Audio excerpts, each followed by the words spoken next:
مرحبا بكل المتابعين قناة طقس الجزائر. إذا نوافيكم بجديد التحديثات وللنماذج العالمية لطقس الجزائر خلال الأيام المقبلة إن شاء الله، خلال الأيام القليلة القادمة إن شاء الله، حيث ستعود الأمطار المعتبرة واضطراب نسج الاضطراب نشيط الفعالية هذه المرة. سيشمل جل المناطق الشمالية إن شاء الله، أولها المناطق الغربية الذي صراحة كان طال عليها الجفاف، وها هي أخيرا ستعود الأمطار.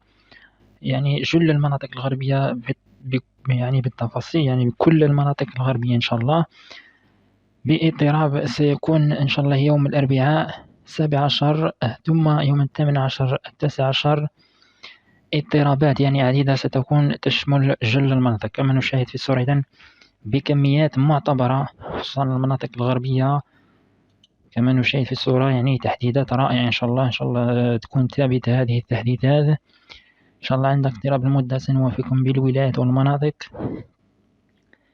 إذا كما نشاهد في الصورة كميات معتبرة يوم إن شاء الله الخميس ستمس المناطق، يعني هذا الاضطراب سيكون مداري، سيشمل المناطق أولا الغربية ثم الوسطى ثم الشرقية. يعني كما نشاهد خلال يوم الخميس عودة الأمطار من جديد نحو المناطق الغربية، يعني كما سنركب في الصورة بكميات معتبرة إن شاء الله.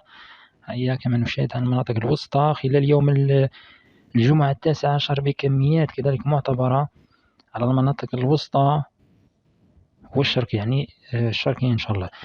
إذا إن شاء الله استعدوا لهذه الأجواء الممطرة وهذه الأجواء الخيرات إن شاء الله التي انتظرناها صراحة من عدة أشهر، خصوصا على المناطق الغربية.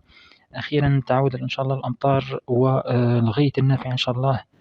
إذا اكثروا من الاستغفار والدعاء، سيعود إن شاء الله الخير وبقوة على جل المناطق الشمالية إن شاء الله. إذا في النهاية يبقى العلم لله وحده، والسلام عليكم ورحمة الله وبركاته.